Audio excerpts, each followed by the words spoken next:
Jazzcast Pros. Today we are joined by Dr. Sullivan, who is a founding member of the American Association of Naturopathic Physicians, and she served as the president of the DC Association of Naturopathic Physicians for 8 years. In 2007, she was also appointed the mayor of the nation's capital to serve as chairperson of the Naturopathic Medical Board for the District of Columbia. And at the Center for Natural Healing, they treat people, not diseases. And she strongly believes that the body has the innate ability to heal itself if given the proper support and nutrients. Tune in for a great conversation. Welcome to Fearless Fridays with Maryann, the podcast to help you get unstuck, heal your inner child, and reshape your future.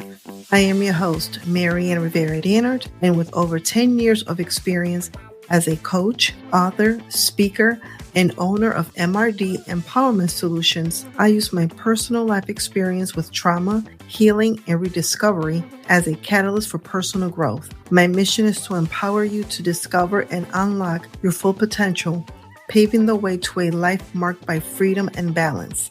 Together, we'll tackle the tough stuff and find the strength within to rise above. So thank you so much for joining us. Tell us your name and tell us a little bit about who you are. My name is Dr. Andrea Sullivan, and I'm a naturopathic and homeopathic physician in the DMV, that's here in DC, Maryland, Virginia. And I've been doing that for 38 years. I can hardly believe that, but that's true. I started out actually with a PhD in sociology and criminology from the University of Pennsylvania, which is what brought me to Washington, because I'm originally from Philadelphia. And I taught at Howard for a while. I taught at AU and I taught at University of Maryland. And it became increasingly clear to me that what I was teaching, although I loved teaching, was not life-giving. It was, the system was very set on taking African-American men and people of color into that criminal justice system. And that was not something I wanted to participate in. So I then went to New York to the National Urban League and did some work there in criminal justice, and then came back here to be a special assistant in a presidential administration under Patricia Roberts Harris, who was at HUD. And so that really took me to my knees, quite honestly. I was tired all the time, had a face full of acne, I was 30 pounds overweight, and I was only 29 years old, and I thought, what am I going to look like when I'm 70? So I decided I was going to go to a naturopath who was in New York at the time. I went, and the very first day he said to me, "You should be a naturopathic physician." And I said, "Excuse me, sir, just give me some of those bat feathers or whatever you boil up in the back room, and I'm going to go back to D.C. I'm not interested in going back to school." Now, keep in mind, at that time, nobody even knew what naturopathic medicine was. So for him to suggest that I'm a naturopathic physician after going to school and having received a PhD, no, I'm not doing that. But over the next 6 months, I started feeling so much better and looking so much better. I thought, what is this stuff? So I went back to Howard to take prerequisites in medicine because I was a social scientist. I was not a physical scientist. And after taking the prerequisites, I loved it, moved totally across the country to Seattle because that was the first accredited school, Bastyr University. And I got my degree in naturopathic medicine. I'm saying it very easily, but believe me, it was not easy. I actually took a year off because I was having an ambulatory nervous breakdown, being away from everything I knew to be normal. Certainly people of color. There were very few people of color there in Seattle at that time. And there were no people of color in my school. I was the only African American in my school. That was a challenge. But I got through it. I would do it all again because I love what I do. I just love what I do, giving people an opportunity to see how they can empower themselves by taking better care of themselves, because that's really what it's about. It's about loving yourself, empowering yourself, and doing what you need to do. These conditions that we have, they're not conditions from some exotic disease from Pago or Mukaharmis from wherever. No, these are conditions of lifestyle. Yes, we all have to go. We're all, getting on that runway to go home. But we don't have to go in such a way that is so challenging and difficult and attached to tubes and in wheelchairs and all of that. But these are choices, everyday choices that we make that lead to those consequences. So you have shared a lot and I love it. We have some great, topics to break down and get a little deeper in. So let's go back to, so you had your doctorate in sociology. You went to see a wellness doctor and made the switch. What was that actually like? Because like individuals, for example, my degrees are in management and leadership. And I've thought about going back to school for mental health. And it's like, do I really want to do this all over again? Like, what was your like driving force to do that? Well, it was a calling. There's no doubt in my mind it was a calling. It's just like Spirit said, okay, this is not what you're supposed to be doing. You're supposed to be doing this.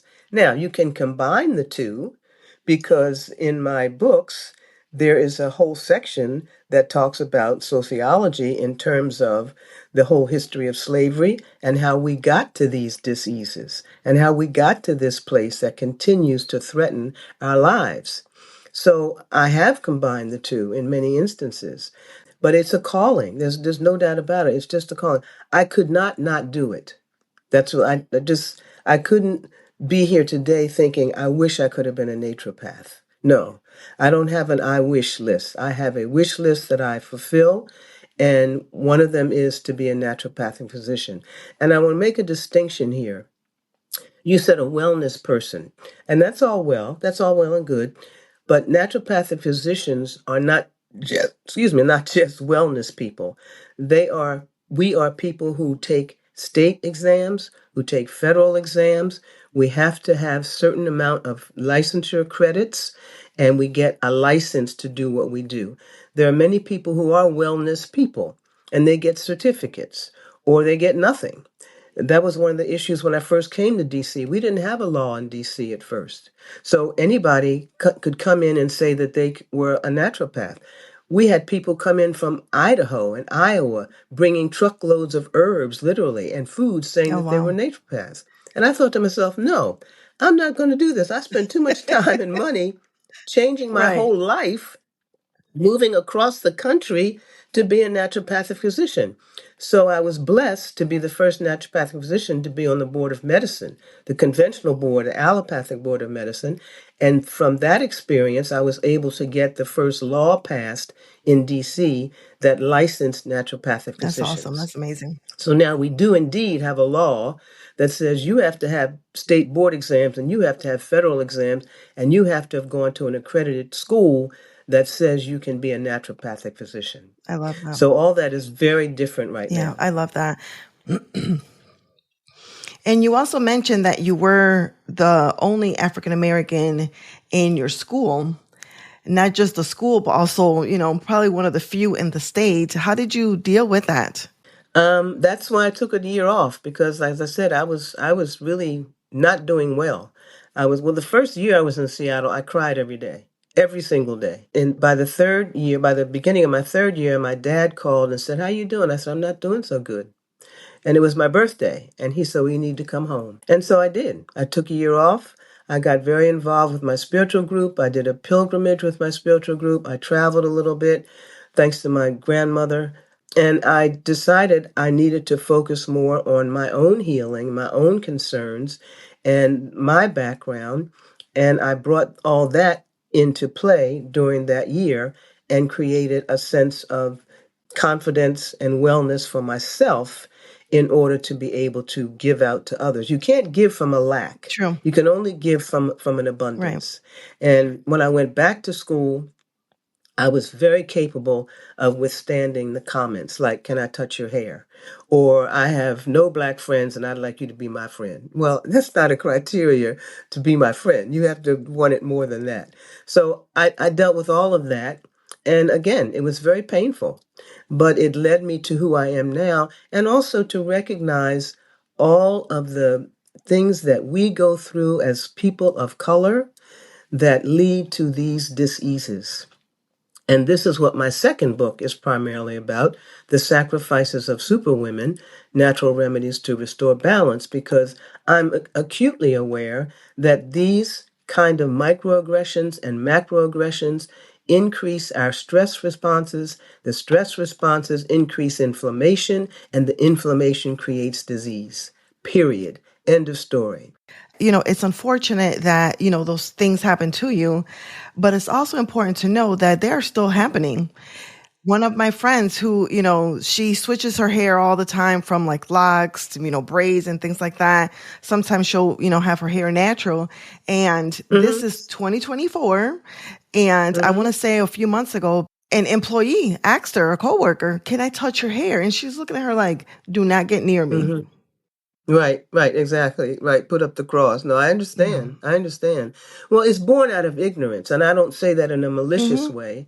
I just say that, many of them don't understand and don't know, and they want to Yeah. know. So they're not necessarily being evil. They don't get it. They just don't get it. I don't want to touch your hair, meaning Right. my non-melanotic Mm-hmm. sister. I don't want to touch your hair. Your hair's fine. You just leave your hair right over there, and I'm gonna leave my hair right over here. So no, I completely understand, and they just don't get it. And this is an issue in America, especially now.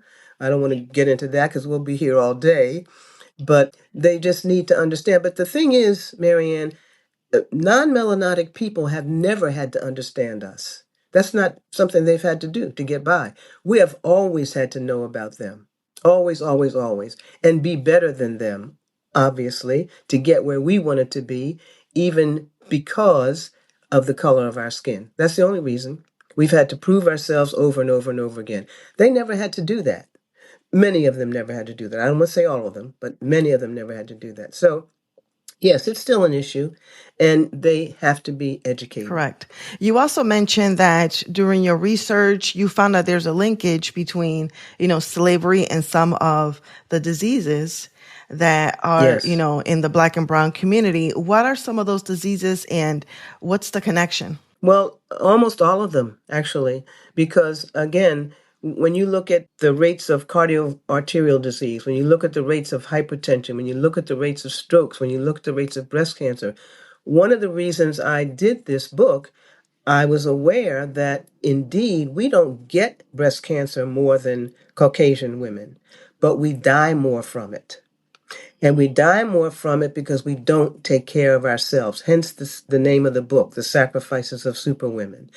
Why don't we take care of ourselves? Well, like many women, we were trained and taught to take care of others first. However, of course, in the African American community, brown and black women were trained to take care of everybody else but ourselves. That was our fundamental purpose of being here during slavery. That's the only reason why we were here, to take care of others, to take care of the children of the masters, to take care of the wives of the masters. So those conditions allowed us to feel less than. It's always that we had the tiger in the tree, sitting on the limb, waiting to pounce. That's a stress response, fight or flight. I'm sure your audience has heard that term before. And that fight or flight response is from the sympathetic nervous system that says, we're in trouble, we're in danger. We have to do something about that.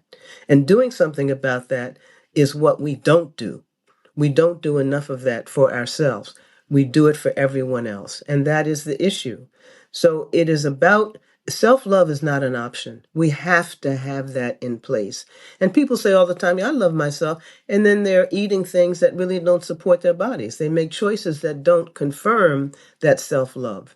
And I know that's difficult because we've had habits and we have patterns and we have things in our food that make us want to eat differently and create addictions. But half of the stuff that we eat is not food. I say that in the book too. Food is supposed to nourish and support our systems. It does not do that. You might as well eat the cellophane that the food comes in because it's not food if it's packaged. So that's a key point. We have to make different choices. And it can be baby steps. I always talk about baby steps. You're not going to just suddenly run a marathon. You have to take time, you have to train, you have to do things that allow your body to say, "Oh, okay, well, I think this is a better habit. This is good." That's education too. So I'm still teaching. I'm just teaching something differently. But in slavery, of course, we didn't have a choice. We had to eat foods that were fat laden and salt laden and the things that were given to us from the master's table. Now we have a choice. So those conditions and those foods are directly tied to slavery because of the conditions that we were in at that time. Interestingly enough, another part of my book that I really love is that we were the first doctors. We were the secret doctors, as we were called, because we brought herbs, we brought certain circumstances and situations that we knew would treat the slaves, and the master couldn't continue to treat the slaves with the kinds of substances that they were using, like mercury and bloodletting and blood leaching, because it was killing the slaves. They couldn't afford to do that. So they would say, Sally, go over there and create something that would give Thomas a better, healthy state today, because he's coughing and sneezing and blowing his nose. Sally knew what herbs to go get because the demography in this area, especially the DMV, was very similar to West Africa. So Sally could go get horehound. Sally could go get lomatia. Sally could go get some of the herbs that she could identify as similar to where she left, with the home that she left. She would make up some concoction, and voila, Thomas would be better. So this is our medicine, is what I'm trying to say, along, of course, with the Native Americans. This is our medicine, and we need to understand to get back to it in order to have the wellness that we deserve. So I know that you mentioned, it's all about choices. What about for the individual that may be on limited income or, single family household? The mom is trying to balance work and family and everything else and just doesn't have the time. Sometimes it is very easy to just go through the drive-through and pick up a Happy Meal that's full of preservatives and fattening foods. And that's the woman for whom I wrote this book initially, for the woman who doesn't have the time to do those things or the income to do those things, the work, the cleaning, the parents, the children, the school, the laundry, everything. But my words are about one step at a time, just baby steps. Just buy one bushel of kale that's organic. It's okay. Just buy one package of blueberries that are organic, especially those things because they have no protection, right? That you can get a watermelon that's not organic. You can get a cantaloupe. You can get a banana because those things have a protection. But the foods that have no protection, you want to choose to get those organic. Now, in many of those places, they're food deserts also. So you can't find those foods. There are, especially here in DC, in the DC area, I know that we are working on, in Southeast where that food desert exists, we are working on communities that are doing farming, that are creating ways for people to have better quality foods. So it's coming, right? And again, we still have to make choices. Now, even if it's not organic, you can still buy the kale and cook it as opposed to going through the drive-through. These are decisions that we have to make. And it's not going to be every day, but maybe you take 2 days a week or 2 evenings a week when you cook. Maybe you take one evening a week on the weekend and you cook a big pot of something that can last a few days during the week. So you have to create ways that fit into your lifestyle that allow you to have a different quality of life. But it has to start with a choice. Everything starts with a choice. Everything starts with a desire. So I'm encouraging people to have a desire and make a different choice. So you made the shift from sociology, and I know that you connected to what is it? Natural therapy. Naturopathic. Naturopathic. Naturopathic. That's okay. I've been called a lot of things. Naturopathic. Uh-huh. And think of nature. Naturo. Pathic. Naturo means nature. Pathos means suffering. So we're healing the suffering with something from nature.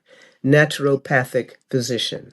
Mm-hmm. So when somebody comes to you, I come to you as a potential, client. Walk us through, like, what do you do? How does someone become a client of yours, and what exactly do you do? Okay. So as a naturopathic and homeopathic physician, I treat people. I don't treat diseases. What does that mean? That means I'm going to spend the first visit with you an hour and a half talking about you. So I want to know the stresses in your life. at the time that you got this particular disease or diagnosis. I want to know the stresses in your life now.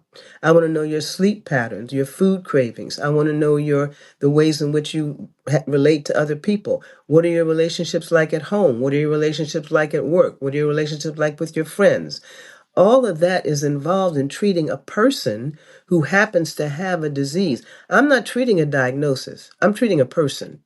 And therein lies a big difference in the allopathic or conventional community, because they have 10 minutes to spend with you, and then you tell them you have whatever you have. Oh, okay, you're going to take this. Bye. That is not medicine.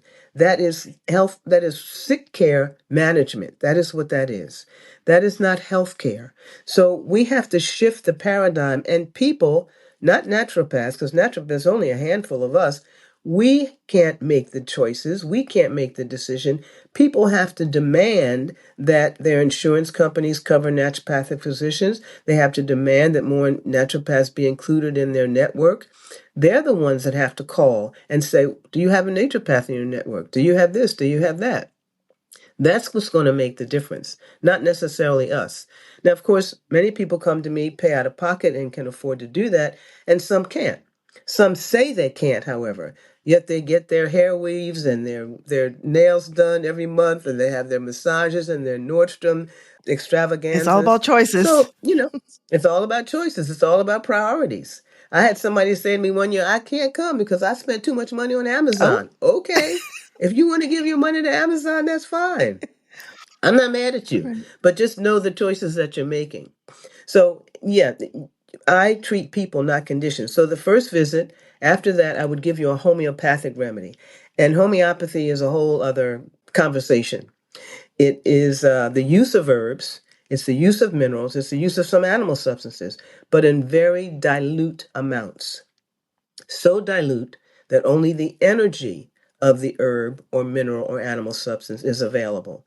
Now, understand that, because everything is energy. Everything. You and I are energy. We just are operating at a slower pace because we can see each other. A cold is energy. Diabetes is energy. You can't touch those things, they're not palpable. It's energy. So the homeopathic remedy is designed to treat the energy that the body is creating at the time. So after that hour and a half, and there's much more to it than that, but after that hour and a half, I would give you a homeopathic remedy. Then the next visit is 45 minutes. And that visit is all about nutrition, because I'm going to ask you to write down the foods that you eat when you leave the first time. And we're going to go over that when you come back the second time. And then you're going to go on a detox diet. And it's fun. I know people are like, oh my God. And then I do diets for blood types. Okay. And that's another conversation too. So the third visit, I will put you on a diet for your blood type, which I do the blood type right in my office. And then the fourth or fifth or sixth visit, because again, I've been practicing now 38 years, so I am a primary care physician. And so some people have been coming to me for that long. So the other visits, depending upon how frequently they want to come, are all about checking in, seeing how they're doing. I mean, I have, people that come once a year now. I have people that come once a 6 months, it just depends.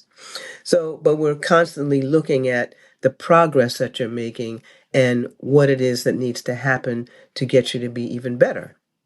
Because things like diabetes, it's not going to go away just because of one visit. No, it's something that you can work on, but it can go away. I just want to be clear about that. Hypertension, which we have, very high rates of. In fact, I don't know the age, the demographic of the people that listen to your show, but almost 57% of all African American women over the age of 20 have hypertension. That is outrageous. That's just outrageous. Over the age of 20. So what are their lives going to be like if they live to 50, when having hypertension? And there was a doctor that African American that I went to a conference not long ago, and they were focusing on Black and maternal health. And she actually Uh-huh. mentioned that high blood pressure number 120/80 is based Right. on a healthy white man. Yes, that's exactly right. And they've changed it because there were so many people having hypertension, and of course that allows more drug flow. I mean, it's just, it, it's crazy. And again, it's not a healthcare system. It's a sick care system, and it's a sick care management system. And it's not all allopaths. Some allopaths will take the time if they have it, but understand they don't get the time in school. They don't get any nutrition. There's only 3 schools in the country that give nutrition. They get 11 hours at most. As a naturopath, we get 2 years of nutrition. So nutrition is very, very, very important because that's where dis-ease starts. In your mind and in your physical body, in the thoughts you think, those are stressful. In the ways in which you treat people, that can be stressful. In the way in which people treat you. So all of these things are encompassed in what I call and we call healthcare, because we have to be aware of all of those thoughts that we think, the things that we say to people, the things that we allow people to say to us. It's not okay. We have to do more. So you mentioned that you do have 2 books. So what are the titles again of the 2 books? One is called A Path to Healing, A Guide to Wellness for Body, Mind, and Soul. And the other is called The Sacrifices of Superwomen, Natural Remedies to Restore Balance. I love that. And I'll make sure to capture all that in the show notes. You are on the Fearless Fridays podcast. How are you living a fearless life? Well, I meditate. That's a chapter in our book also. I exercise. I don't allow people in my life or in my sphere who are negative. I don't watch the news. Now, I've been watching the news a little bit lately because of obvious reasons. Right. But generally speaking, I do not do that. I get my rest and I think positive thoughts. And when I'm slipping into something, I want to make note of why that is and flip it and create a different thought. Kind of like neuro-linguistic programming. It's like, okay, I'm not thinking about that. Stop. I want to think about a beach in Tahiti, which I've never been to, but I can visualize that beach, right? So, yeah, I work at, because I'm human, I'm living here on planet Earth. I live here in America. So negative energy affects me too, but I do things consciously to get out of that. I was very aware of all the negative energy before Biden stepped down, just to get into politics a little bit. But I'm also aware now of the joy that's coming back to America, to patients, to me, that was missing when Kamala decided to run. So I'm acutely aware of the negativity that we were swirling in before that. But now the energy is a little bit different. So it affects all of us. But that means we have to do things like exercise, because exercise is a free drug. It's a free drug. It does so many things to assist you, your mood, your temperament, needless to say, your cholesterol, your blood sugar. It's a free drug. And people don't take advantage of that. And I don't mean running a marathon. I'm not talking about training for the Olympics. I'm talking about 10 minutes, 3 times a week of race walking. That's fine. If that's all you can do, especially for my sisters and brothers who may have more weight than they want. You don't want to go out there and try to, run 6 miles. No, that's not what we're doing. Again, baby steps. Baby steps. Baby steps are all right. And pat yourself on the back for what you do. Don't keep saying what you don't do. Say what you do. Be proud of what you do. Be proud of the ways that you're progressing. You take one step on the staircase. You don't necessarily have to see the whole staircase, but start somewhere. That's how motivation gets started. Motivation just doesn't happen. You start something and then the motivation comes. Yeah, that's so true. Because sometimes, especially when it comes to working out, we want that instantaneous, we want to see immediate change and things like that. But just like you said earlier on, it's creating that habit to create the lifestyle that you desire, because you've been living as a habit in your current situation. So just how that was formed over time, the new lifestyle that you're seeking is going to take some time, and you just have to make that conscious decision every single day. That's right. That's right. And I want to say not only desire, but deserve. We deserve to be well. Spirit didn't put us here and say, I want y'all to be sick and broke and stupid and act stupid. And no, that's not why we're here. We each have a calling. We may not have the support that has uncovered it yet, but we're here for a reason. And if I don't put my piece of the puzzle out in the universe, somebody else can't see theirs. I remember so many times with students saying to me, I'm a naturopath because of you. I saw you and I thought, oh, I can do this. This is when I went to one of our universities to give a talk. And the women came up to me and said, I saw you and I know that I can be a naturopath. So I had to be the person to put myself out there. I didn't know that at the time, but we all have something that we're called to do that then allows someone else to see themselves doing it as well. So we're here to support one another. The universe is here to support you. Put your order into the universe because things can happen. The universe can't know what you want if you don't take the first step. You got to take the first step. I love that. Really, you got to take the first step. I love that. I love that. Where can our listeners and our viewers connect with you, learn more about you? My website is dr.andreasullivan.com. And I have Instagram and I have LinkedIn and I have all these things now. My phone number is 202-244-4545. The website gives quite a bit of information. And of course, again, my books, A Path to Healing, A Guide to Wellness for Body, Mind, and Soul, and my latest book, The Sacrifices of Superwomen, Natural Remedies to Restore Balance. And both of them go through what I do with patients, especially the second one, giving advice. Now, if you take an herb or something longer than 6 months and you don't get the desired effect, do not keep taking it without the advice of a naturopathic physician. So I want to be mindful of that. These are not books to treat yourself and take the place of herbs or a physician, but there are books to guide you into a healthier state of well-being. I love that. Thank you so much for being with us today. Thank you. I appreciate it. It was a pleasure and a pleasure meeting you. Thank you for tuning into today's episode. If you enjoyed the conversation, be sure to leave a 5-star review and share with a friend or two. If you're not already following us on social media, come join the Fearless community at MRD Empowerment Solutions on Facebook or Instagram, or visit our website, MaryannRiveraDanert.com. I'll catch you next week with a new episode, and remember that you are a priority and you matter.